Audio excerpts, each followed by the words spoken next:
welcome back. And I am so excited for today's session with Teacher Tom Hobson, who is an early childhood educator, international speaker, educational consultant, teacher of teachers. I love that. You are such a teacher of teachers, parent educator, and author.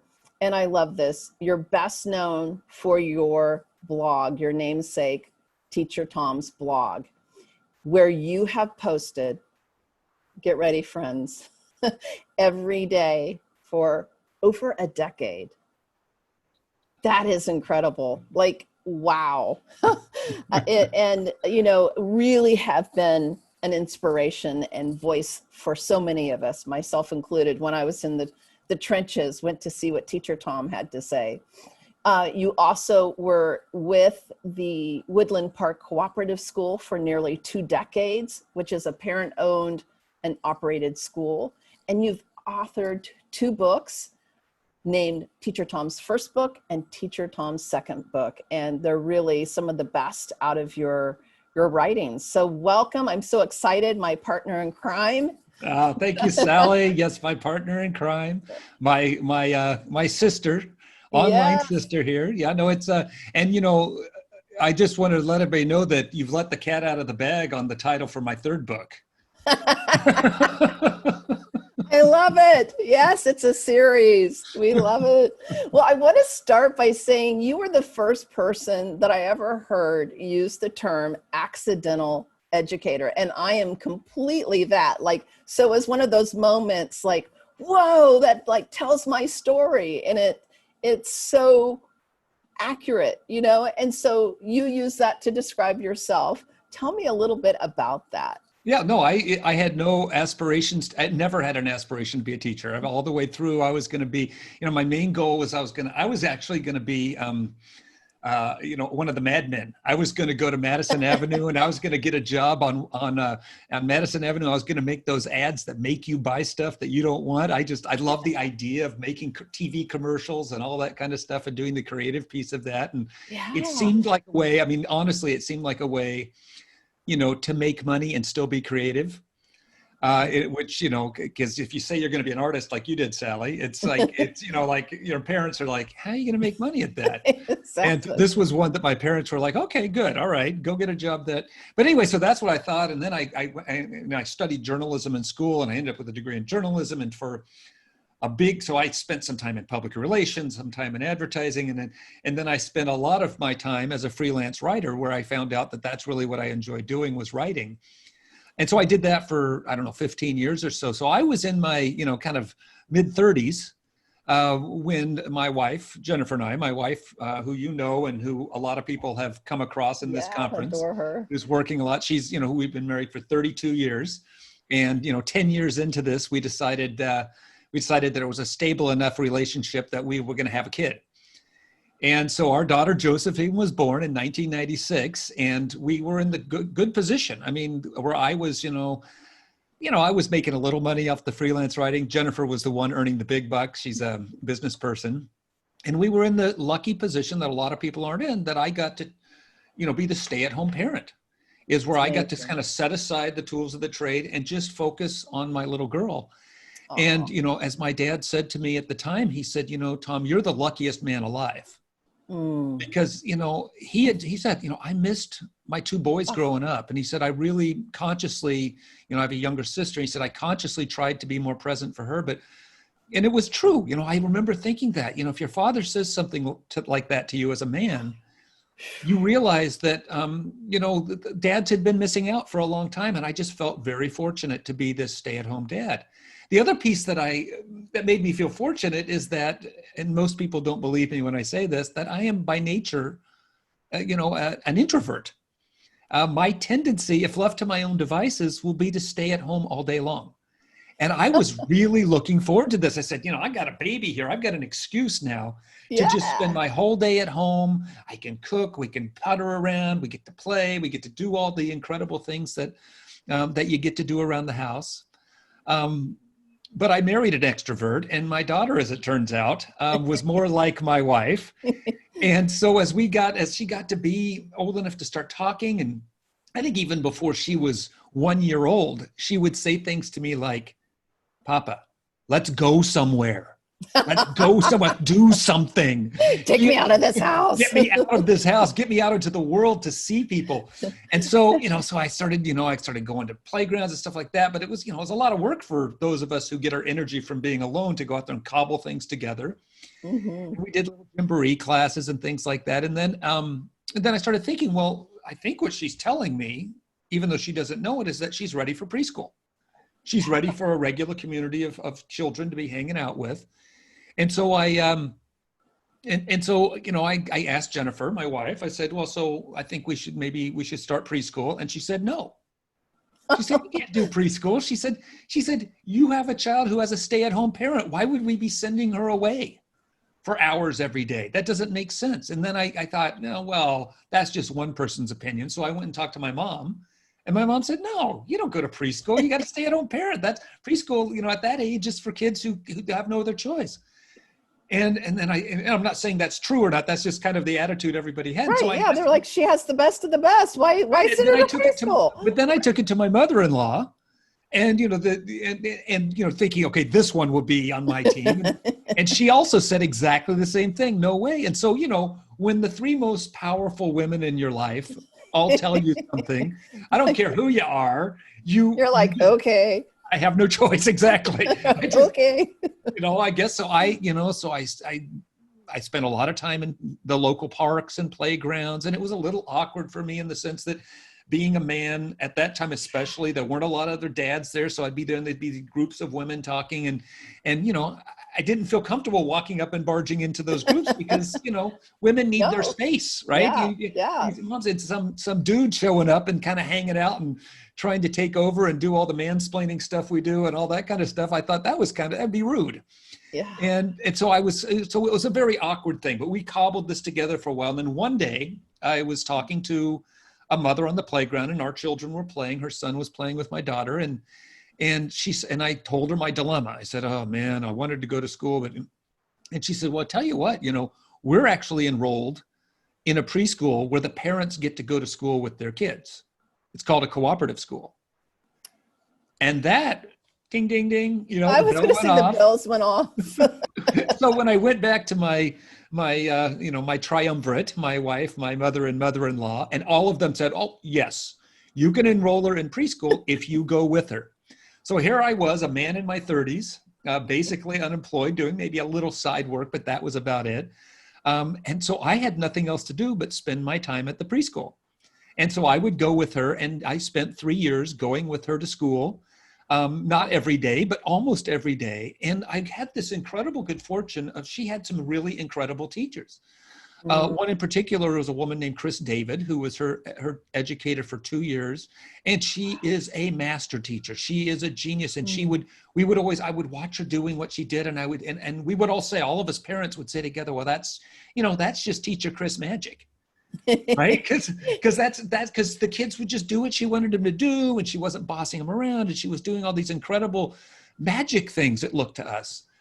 And so I was quite impressed, and I did everything I could to imitate her. When I was in the classroom, I just tried to be the junior teacher Chris and do all the things she did. I probably drove her crazy, actually, to be honest. But then, eventually, though, we got it close to kindergarten, and as we were considering what was next for Josephine, Chris said to me, she said, well, Tom, what are you going to do with your time once Josephine is in school full time? And I had no idea. The idea of going back and sitting in front of a computer all day long and doing the freelance writing I'd been doing sounded grim after this incredible experience I had had. And she said, well, you'd make a good teacher. You should become a preschool teacher. Wow. And I said, I don't have any training in this. She said, but you've been coming here for 3 years. You've been on this apprenticeship program, and I've seen you. You have the skills. So I immediately went. I talked to another one of my early mentors, a man named Tom Drummond, who works at North Seattle College, was one of the instructors there at the time, and from whom I ended up taking courses and started my coursework. But I got hired by the Woodland Park Cooperative before I'd even completed any kind of degree. And the rest is history. So I went to work there, and I'll just never forget going to my interview. and sitting down with this group of parents, because there are parent cooperatives, there are parent-owned schools, and the parents did the interviewing, this group of 5 parents, the hiring committee.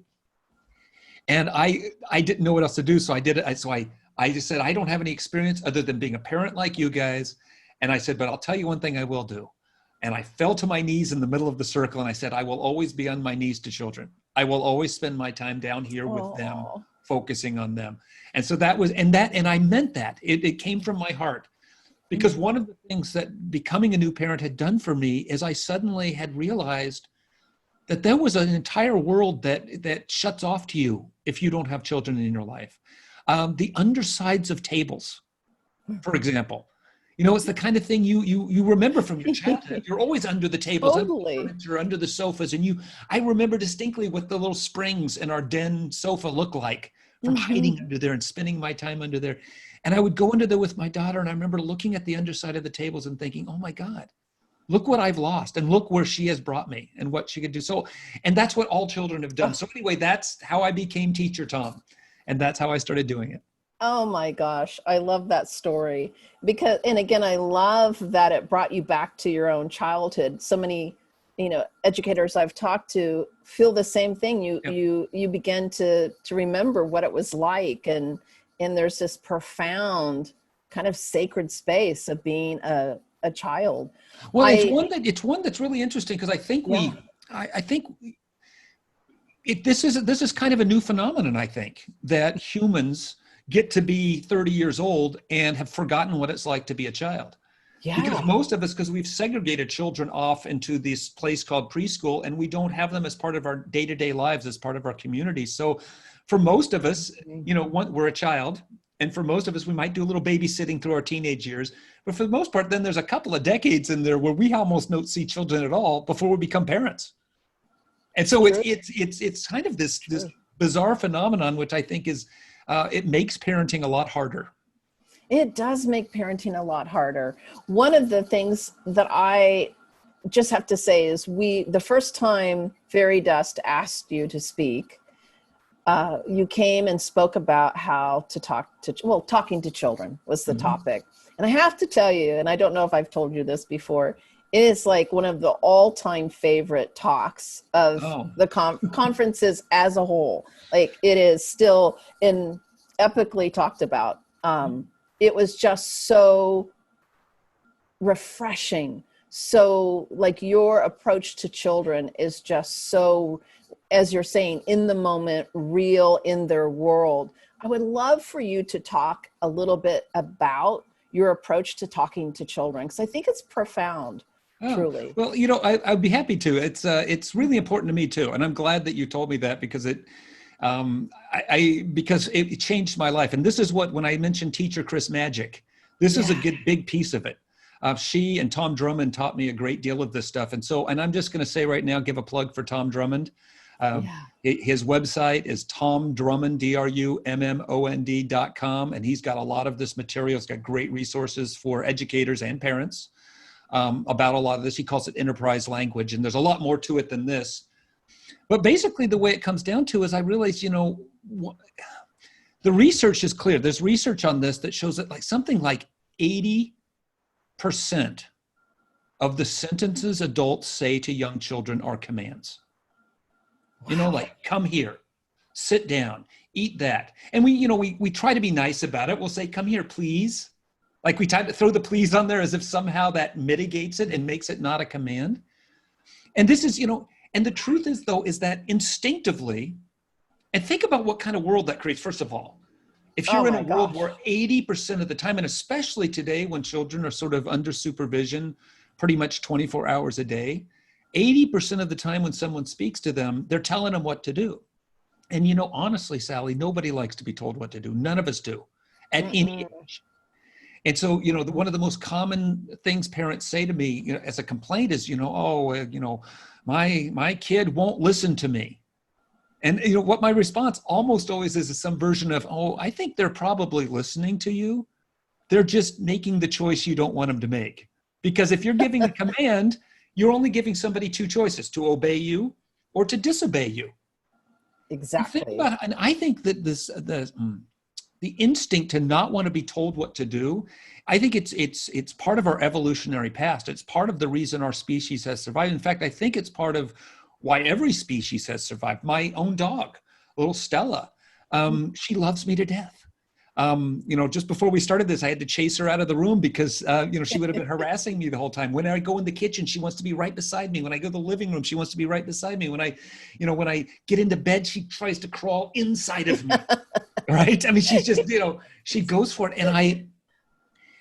But if I go outside with her and I put the leash on her and I make the mistake, even if I pull her toward the lake, which is her favorite place in the world, she always pulls in the opposite direction. Right. No matter what. And I think about a newborn baby. When you hold a newborn and they're kind of, their arms and legs are moving around, and if you push against any of those limbs, every time they push back against you. Yeah. No one likes to be told what to do. I love to ask people to try this mental experiment. I mean, imagine right now, everybody here, imagine you're at home alone. You're a slob, right? You're there by yourself. You're watching TV, you're reading a book, you're eating some potato chips. You've got crumbs on yourself, but it doesn't matter. There's crumbs on the floor. You've made a mess and you're thinking, well, I'll deal with that later, but I'm just, really enjoying just zoning out in front of Iron Chef or whatever you're watching. And then at that moment, you might even be thinking, okay, when the next commercial break, I'm going to go get the vacuum cleaner and clean that up. And while you're thinking that, then your spouse comes home or your roommate or whoever lives in your child or whoever lives in your house and comes in and looks at you and says, vacuum the rug. Those are fighting words, aren't they? Exactly. That's when the middle finger comes up and the Right. FU Yeah, start. yeah, That's yeah. when the foul language starts. Because even in that moment, that's your responsibility. That you've got to take. You were even thinking, I'm going to take care of that in a minute. But in that second, suddenly someone has told you what to do and we fight back against it. And so think about how our children feel when they're constantly being told what to do. So for me, that was one of the most important things I did was realize that I don't want to boss kids around. Yeah. And I think that's a really important thing to think about. So what do we replace those with? A lot of people replace the commands. And it's hard to do, by the way. We did this one. I have to share this. I'm sorry. No, I love this, Teacher Tom. But This is good stuff. Oh, good. Okay, thanks. Tom Drummond had us do this one incredible exercise where, so here we were, a classroom of teachers or teachers to be who were working in classrooms already. And he had us do this exercise where he had us put 4 pieces of masking tape on the backs of our hands. So 2 on this hand and 2 on this hand. And the assignment, he gave us a ballpoint pen, and the assignment was to make a tally mark for every sentence we said to a child over the course of an entire classroom day. And okay, so, and we're going to divide them into 4 categories: commands, or what he calls directive statements. The next category were questions. Third category were like social niceties, like how are yous, good mornings, pleases, thank yous, that kind of thing. And the 4th category were just purely informational statements of fact. And we had been talking about how 80% of the sentences we say to young children are commands. And now all of us are doing it. I don't care how hard you try. It's really, we live in a society, and I could go into all the details of why I think that's true, but just trust me. It's hard to stop doing it because we believe that children need to be told what to do all the time. Even if we don't believe it, it's in us. It's part of our culture. So we all went off to our classrooms thinking about this, and we came back a few days later. We aggregated all our tally marks, and it turned out that exactly 80% of the sentences we had collectively said to children were commands. That's how hard this is to change. Wow. So I'm not saying this is an easy thing to do, but it was eye-opening. Suddenly sat there and thought, oh my God, I don't want to boss people around. No. And in fact, that particular exercise, I'm going to boast here, I felt actually kind of proud of myself. I had bossed kids around a little bit, but not nearly as much as the other people did. I had been pretty good. And mainly it was because it would look like this. I'd go up to a kid and I'd say, I'm going to say something to this kid. That's a command. I'm going to say something to this kid. That one's a command too. And half the time I'd walk away. I would just walk away because I knew that I couldn't think of anything to say other than something phrased as a command. And you can always say it, like I said, you can say it in a nice way, like, please, but it's still, once it's out there, and the child has only 2 choices: to react, to either obey or disobey. But what I had done is I had asked a lot of questions. I had asked so many questions that I had to fill up. I had to add an extra piece of masking tape on my wrist, this hairy part here, so it hurt to take it off. So I'll never forget that. And I had made so many. And Tom said, "Okay, so tell me about that. What was that like?" And I said, "Well, I don't know. You're trying to avoid the commands, and so I was asking questions, and kids, they don't answer your questions all the time. So I was rephrasing them, and I thought maybe they didn't understand me, and so and he said, well, you need to shut up. You're stressing the kids out." He goes, every time you're asking a question, you're making their whole thought process go back, because if you're asking an actual question, even a question like, how are you? That's a pretty, how am I? My God, that's a real question.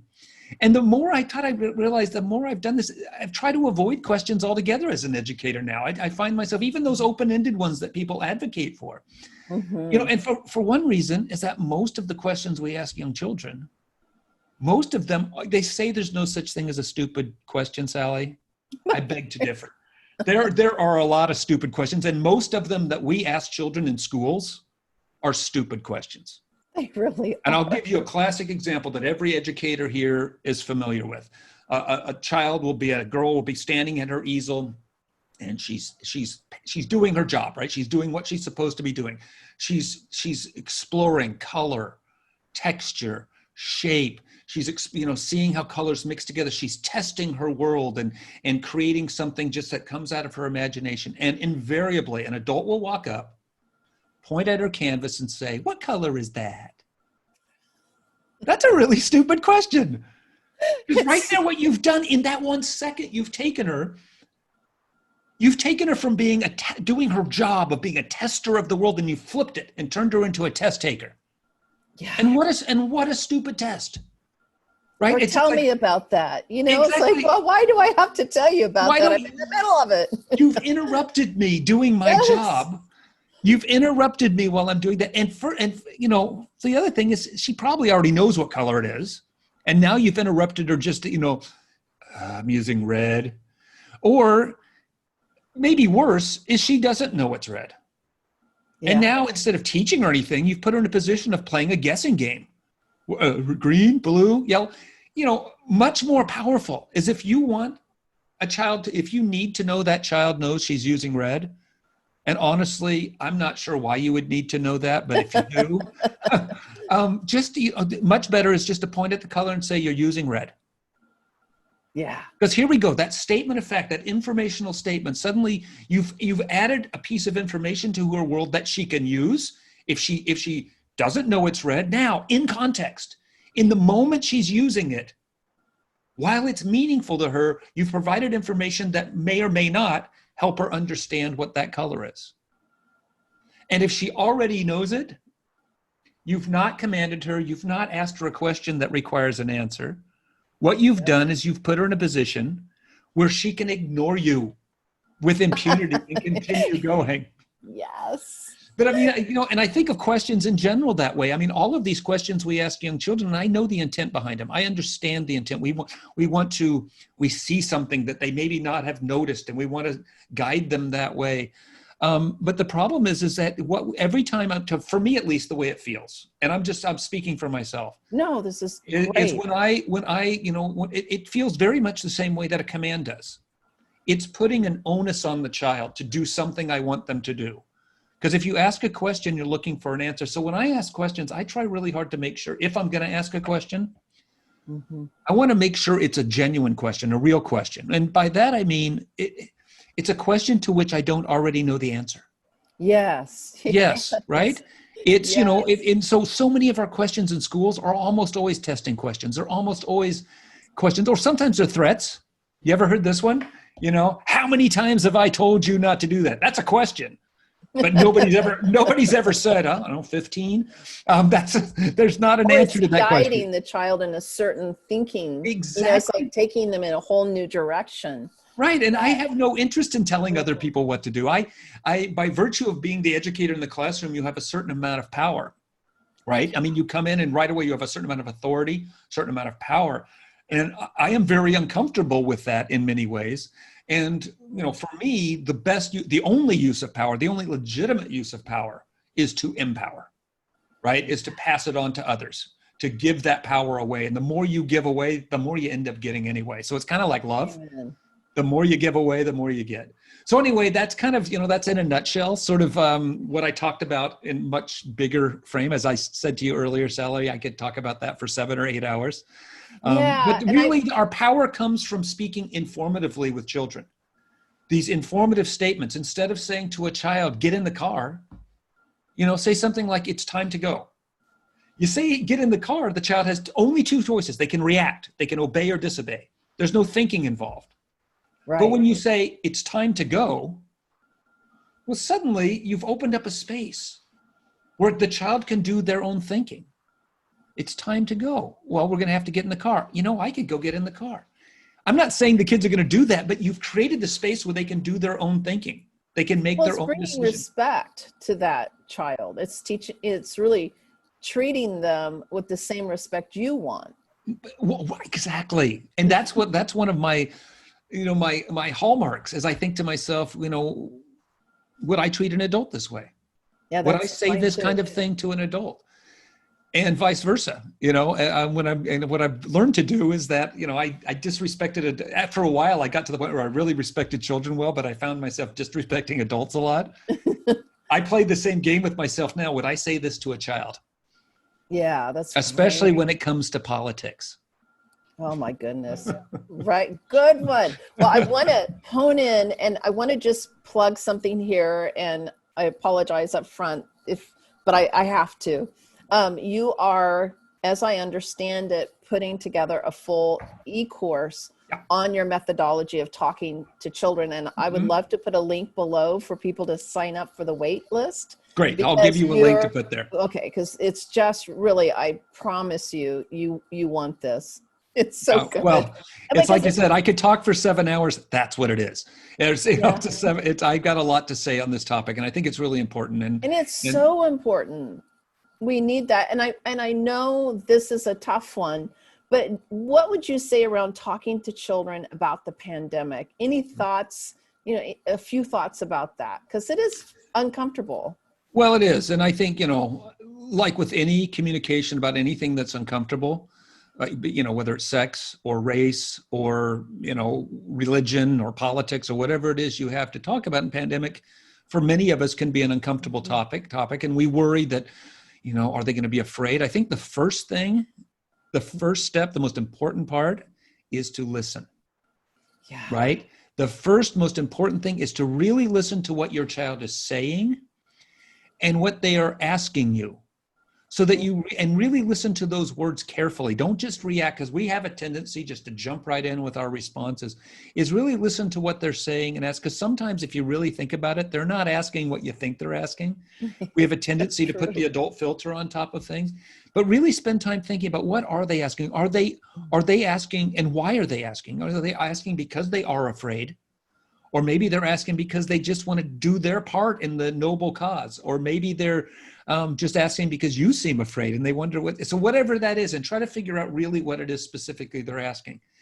I have always believed, and this is part of that respect you're talking about, Sally, is you do speak honestly and you are very transparent. And when you don't know, be willing to say, I don't know. What we talk about, for me, it's talking about, well, why do we wear masks? Might be one of the questions. And you can talk about, this is a great science conversations, is that the disease passes, in your spit. You can use little terms like that they understand, because you want to be developmentally appropriate. And the mask keeps it in, and it keeps it from going into you. So it reduces the chance of you getting sick. Well, what is a virus? Well, I could answer you the way I would answer an adult. I'd say, well, actually viruses are really cool. They're not alive and they're not dead. They are biomachines. And they don't have the capacity to be alive. They actually are these machines that are made out of biological material. And they, you know what I mean? And talk about, and they use your part of your body to make new parts of themselves. This is why they're so dangerous, and so why we want to keep them out of our bodies. Or whatever that is that you think that, because you know your child, right? And you know the people you're with. And of course, whatever you say, it might scare them, right? Because you don't know. You really don't. No matter how well you don't know. I can't remember. I can't tell you how often someone would say to something very casual to me in my youth, and it would become my nightmare. Mm-hmm. And so that's why it's important then to keep the channel of communication open, to make I sure that agree. they can, and really put yourself in a position where, the ideal is that your child should know they can talk to you about anything. And this is something that's really important. I was actually talking to a parent I think his daughter was about 10 years old. And I told him what I did for a living and everything. He said, well, and I told him about my own child and who was an adult girl. And he said, well, do you have any tips for the teenage years? And I said, keep those lines of communications open. And the way you do it, and this is really hard, is you got to put your judgmentalness aside. And Amen. you've got to just make sure, because when a child says something that sounds racist to you, or sounds sexist to you, or sounds fear-mongering to you, or whatever, any way that's against your values, our hearts beat faster. We suddenly are like, we suddenly, and we have a tendency to sort of overload them, and we tend to sound judgmental. And the second you do that, the message they get is, well, this is a forbidden topic. I'm not bringing that up again. Right. And then what you've done is you've pushed it underground. And once you've pushed something underground, then Lord knows they're going to talk to other people about it. They're going to talk behind your back, and they're going to not get the benefit of your best advice and your best counsel. So I know it's hard. So that's why you have to, and as I your think child, go ahead. educators as well, if you push it under the ground because you don't know how to handle a child, like I agree fully, the same advice for the classroom. Yeah. If it comes up, you respond, and to act like it's not a part of, I think it's a scary thing to talk about to someone else's children. Yeah. But if we follow their lead and their interest, I've seen online so many children and families sharing photos of them being the superhero killing the corona, or Yeah. them, drawing pictures of corona and smashing it. And, there's some things they need to work out as well. And not like we want to push it on them, but we give space for that communication. And I do think that trust. messaging, talking about what we're doing when we isolate ourselves, when we put on our masks, all this is, we are doing something heroic, because mostly we're doing it for other people, especially children. They're doing it for other people. And I've been saying this all along, is we need to be acknowledging them all the time for how heroic they're being. It doesn't look like the heroes in their movies necessarily. But, honestly, Sally, just to get back to the classroom, I'll tell you, if I were in the classroom with kids, and the topic comes up, we're talking about coronavirus or COVID and or fears or whatever, the best curriculum around that is going to be to let the children talk amongst themselves. That's it. Let them, because they will cobble together. I promise you, they will each bring in the thing they've learned from their families and the thing that's most prominent in their minds. And it's, as an educator, this is really an important time for you to do your research. Because you're doing, now you're finding out, well, what information did the children have coming in? Where are there places that maybe they have misperceptions that we can work toward, correcting? I'm not saying to correct them in the moment, but rather let the children have their conversation, their dialogue about it. And this is how, this is one of the beautiful parts of play-based education, is that, you and I, Sally, we don't need to know anything. We really don't. I mean, what we need to do is just let the children, because the children themselves around any topic.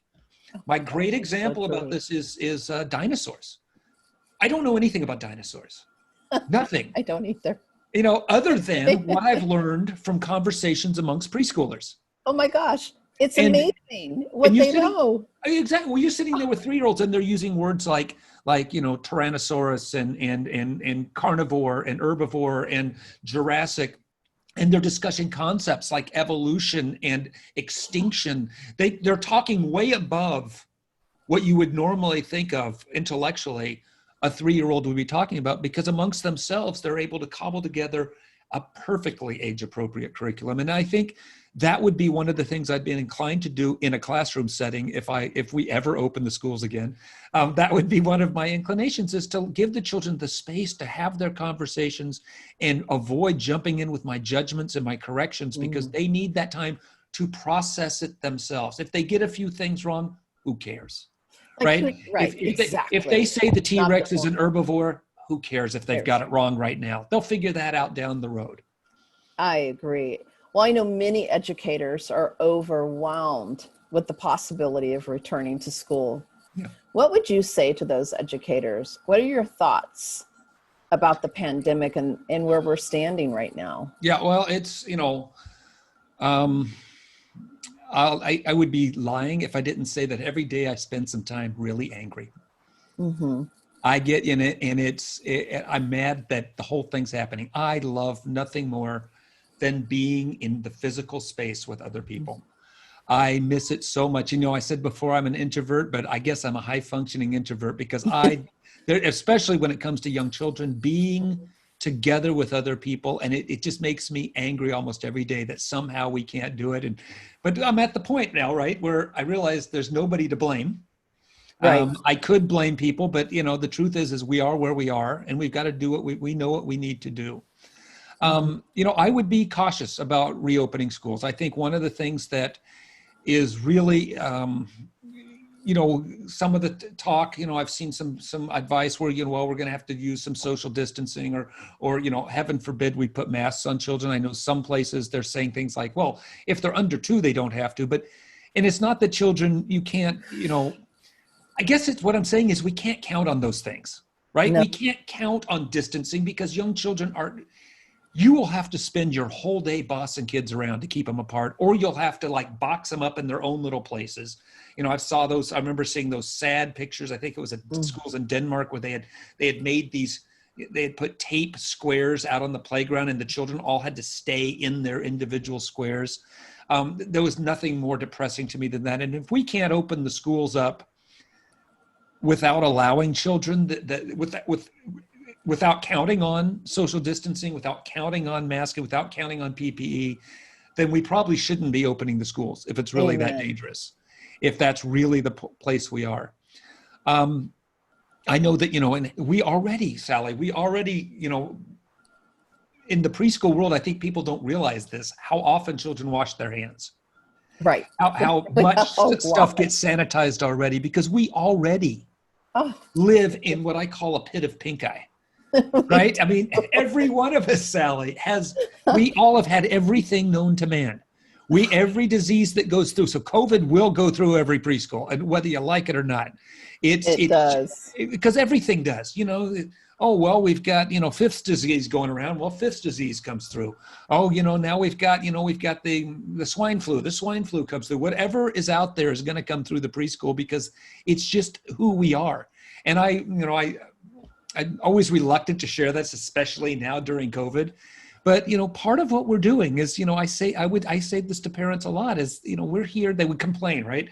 Oh, my 2-year-old has missed half the school year because she's sick all the time. And I'd say, well, that's par for the course, because part of what we're doing is, educating their immune systems. And so that is part of what happens in these kind of when the children are clustered together like this and it does make the immune system stronger. And I know that sounds harsh to say it right now, especially when we have a novel thing going around that's really affecting people in ways we don't understand. And there may be long-term impacts we don't know. And I don't want to fearmonger, and I'm not a medical professional. Right. And that's why you're saying you wouldn't reopen the schools. Until we're absolutely sure what we're dealing with, because what we're doing otherwise is opening up the schools strictly for the economy. And that doesn't seem right to me, to place children on the altar of the economy. And, so when I look around and I see, and I hear our public officials, agitating for, yes, we got to get those schools open right now. They're doing it so that they can have economic growth and economic success. And then at the same time, I know that there are people watching this right now who've been open the whole time. They've been caring for, maybe the children of essential workers, firefighters, medical professionals, and things like that. And you're doing the best you can. I don't mean to criticize you in any way, but you and I both know, and everybody I've talked to in this situation knows, it's not ideal, right? It's far from ideal what's happening right now. And you are in that position of having to boss kids around an awful lot. That's just the way it's going to work, because they're not going to remember to keep their distance. They're not going to wear their mask properly. They're not always going to wash their hands, as thoroughly as you want them to. And I think too, the big thing with it too is that we know children, they can get it and it can have devastating effects, but even more likely statistically is they're going to take it home to a grandparent, Sure.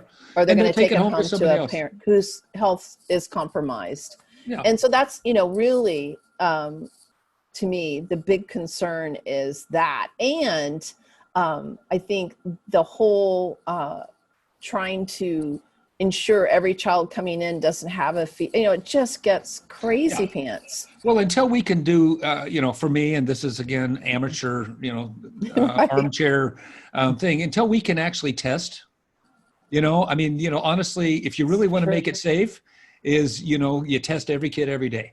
You test every teacher every day. I mean, that would be the sure way to make sure it's safe, and that's going to be expensive. But you know what? It's already costing the economy lots of money. And, and I know that there's a lot of people, when I talk about their precious economy, I'm talking about the high muckamucks, up there in their, in their suits and everything, wanting to get these CEO types who want to get their businesses back up and running again.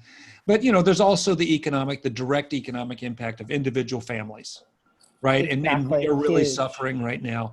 And there are a lot of families who've lost everything, a lot of people who've lost their health insurance, a lot of people who've lost their jobs. A lot of people, and fortunately, those who've been furloughed and everything, we're getting in the U.S. at least, we're in a position now where we're starting to, that furlough pay is starting to wear off, where it's starting to, run out, and we're going to have to re-advocate that. And I'd say the cheapest way to do this, and this is just me, the armchair economist, is to just pay families to stay home. Yeah. Because if you want to save the economy, that's going to be the cheapest way to go. And people like us, Sally, need to be helping parents figure out how to care for their children and how to educate their children, how to create environments where their children can thrive. Because it's not about recreating school at home. It's about giving your children the opportunity to play. And everybody at this summit has been talking about the value of play. And for me, that's giving parents a chance to reconnect. And this is one of my hopes out of this. This is one of the things that I hope happens. And I think we see some evidence of it, especially during Peter Gray's talk on this in the summit here. We see that actually it isn't as bad as people think. There's a lot of families who are having the best times of their lives right now being home. And there's a lot of young children who are getting the opportunity to connect with their parents in ways that they haven't. And a lot of parents who are getting to see, wait a minute, this is how my child learns. Wait a minute. I'll just, there are parents who are able to now document the kind of learning that we see every day and know that their children are thriving by asking and answering their own questions, by pursuing their own projects. And I love the idea of making sure all families thrive in this pandemic, because there's children who have parents who are not making it and are not present.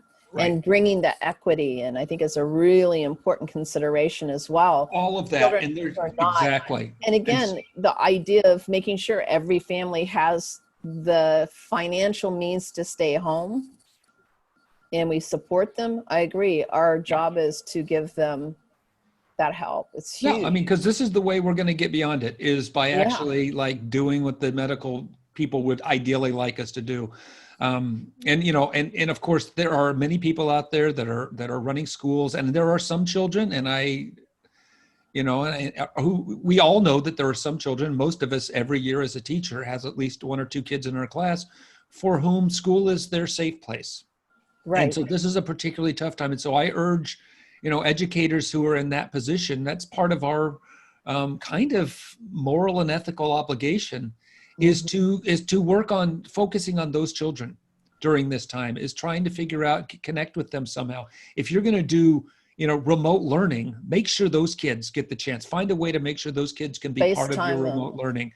And again, remote learning, my big battle cry has been, you don't do anything that requires a laptop or a computer. Yeah. They should be able to do it on their parents' phones. Yep. Because that means every child, most likely, and that they can then take part. But how many children, and when the Lee's presentation, there's talks about how children communicated with their teachers by FaceTime, and they Yeah. want to show them their house, their room, it's so personal and Yeah. so connective. It's a beautiful. Well, and that's what it is. That's what John Ioannidis talks about. Our Greek conversation you had with our Greek school owner. He talked about how, in the beginning, they tried putting down the 3-year-olds in front of computers and tried to do classwork. And he said, the only reason they were there was to look at their friends and to connect with their teachers. That's the only reason they're there. And parents, pay attention to that. And educators need to too. That's the most important thing for them, is to connect with their loved ones and to know they're loved and to know that they haven't lost anybody. They haven't lost their friends, that they just are spending some time apart. Sort of the way you spend, most of the year apart from grandma or somebody like that. Right. Relationships is the heart of it. So what do you hope our summit accomplishes? Sally, what I really hope that we can accomplish out of this is, first of all, I love that we've set it up as a series of conversations. Yes. A series of people sharing their conversations in a relaxed way. We don't have a whole lot of presentation, so to speak. Mostly it's people in dialogue talking about the things that they are thinking and feeling, things they've observed and they know. I'm hoping that we're in this period right now of kind of havoc, right? Of chaos, where things have been turned upside down. And throughout history, these are horrible moments on the one hand, right? There's an earthquake or a fire or a flood, and people lose their possessions and they lose their lives and they're sick and injured and all of the horrible things. But every single one of these moments in human history, it's an opportunity. For every person who has a horrible tragedy, there's somebody else for whom a new door is open, a new opportunity is open for people, and they learn more about themselves and about each other. And what I'm hoping is that as we're having this dialogue about, we're having this real dialogue about what is school, what is education for early years, what does it mean, and we're shared. So what I'm hoping out of this is that we're able to find some way to start moving forward toward reevaluating what it means, because we're not here. None of us got into this business to serve the economy. No. None of us got here so that we could help businesses stay open. But it's very clear right now that is the primary function of what we do now, is to be a place for people to send their kids to be safe while they're off at work doing their things. And is that really what we should be doing? And to ask ourselves these questions, I think what we'll see is that what the purpose of our institutions are, that we aren't here to educate half the time. We're here to actually just care for the children. And you know what? I shouldn't say just care for the children, because caring for children is the single most important project of every civilization that has ever existed. And I just want people to think about that for a second. This is our humans don't survive if we don't care for the children. And it has always been, all the way back to our hunter-gatherer past, through the Roman Empire and everywhere else. No matter what else the rest of society does, the foundational project is caring for the children. And that, I think, is what we're seeing right now, and how important we are, and how not just for the economy, but for these children, being cared for, being kept safe, and being given the opportunity to not be taught, but to teach themselves by asking and answering their own questions, by exploring their world, by interacting with their friends, by connecting with one another. And I'm hoping that we see this. And so this is, and the big challenge, however, is there's, the power, the people who have the power, right? The political leaders and the people with lots of money and things. Their goal is to get back to as close as the old normal as possible. Right. Exactly. That's always going to be their goal. And you can't blame them, right? Because it served them. It made their lives good. And it's, so they want to get back. And the rest of us are going, well, there's going to be some kind of new normal. And I'm saying, let's talk about how we can make a new and better normal. Yes. And that's really what I would like this conversation to be about. And that's why, Sally, you and I have drafted, and we're trying to get people to sign it, the Declaration of Interdependence for Young Children, Parents, Caregivers, and Educators. And you can find that, and Sally, I'm sure you'll put the link below. Right below here. And what we're hoping to do, and then it's a broad statement. We sort of released it the day before the U.S. Independence Day, and it's obviously a riff on the Declaration of Independence. And just like that document, though, it's a broad statement of principles about young children that I'm hoping everybody at this summit and will sign on to. We're hoping to gather 1 million signatures. We're trying to get as big a number as possible. I hope every single person shares it with at least 10 people. You know, we've got enough people here, Sally. If we could get everybody getting 10 people, we'd be more than halfway to our goal by the time, you know, we get done with this summit.